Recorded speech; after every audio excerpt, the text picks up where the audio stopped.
ఘనంగా శ్రీ బంగారు మైసమ్మ ద్వితీయ వార్షిక వేడుకలు సిద్దిపేట జిల్లా గజ్వేల్ తూప్రాన్ రోడ్లోని పురాతన ఆలయం మర్రిచెట్టు శ్రీ బంగారు మైసమ్మ దేవాలయం ద్వితీయ వార్షికోత్సవ వేడుకలు మంగళవారం వైభవంగా నిర్వహించి భక్తులకు తీర్థ ప్రసాదాలు మహా అన్నప్రసాదం అందజేశారు.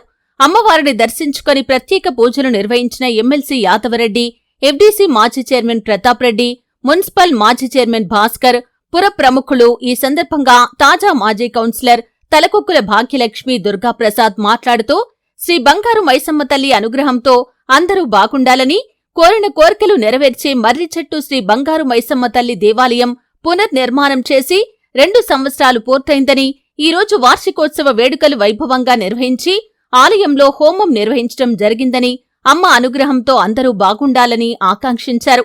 ఈ కార్యక్రమంలో ఆలయ committee chairman Talakokkula Lakshman, committee సభ్యులు దుర్గాప్రసాద్, మధుసూదన్, కృష్ణమూర్తి, వెంకటలక్ష్మి, సరోజినీదేవి, శ్రీరాములు, శోభారాణి, తలకొక్కుల భాగ్యలక్ష్మి, స్వరూప, శ్రీలత, మణికాంత్, డాక్టర్ కృష్ణకాంత్ తదితరులు పాల్గొన్నారు. బంగారు మైసమ్మ దేవాలయం 2వ వార్షికోత్సవం సందర్భంగా ఉదయం 10 గంటల నుండి గణపతి హోమము మరియు పుణ్యవాచనం పూజలు మరియు అభిషేకాలు చేయడం జరిగింది. ఇట్టి కార్యక్రమానికి భక్తులు వందల సంఖ్యలో హాజరైనారు. ఇటు టెంపుల్ నిర్మించి మా నాన్నగారి తలకొక్కుల లక్ష్మణ్ సహకారంతో ఇటు టెంపుల్ నిర్మించడం జరిగింది. గత 2 సంవత్సరాలుగా ఎంతోమంది భక్తులు ఇక్కడికి విచ్చేస్తున్నారు. మరియు శుక్రవారం నాడు సాయంత్రం 5 గంటల నుంచి 6 గంటల వరకు లలిత సహస్రనామాలు చేయడం జరుగుతుంది మహిళా మండలచే. మరియు ఆదివారం ఉదయం 9:30 నుంచి 10:30 మధ్యన భజన కార్యక్రమం ఉంటుంది.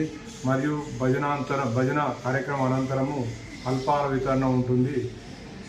ఈ కార్యక్రమానికి కూడా 100 మంది వరకు వస్తున్నారు భజనకు.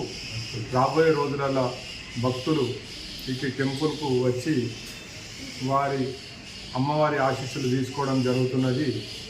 బంగారు మైసమ్మ ఇలవేల్పు చాలా ఇండ్లకు ఇక్కడ ఏరియాలో ఉన్న వాళ్ళు ఒక ఇంటి ఇలవేల్పుగా ఉన్నది. కావున ఈ అమ్మవారి ఆశీస్సులతోటి అందరూ మంచిగా ఉండాలని ఆ భగవంతుని కోరుకుంటున్నారు.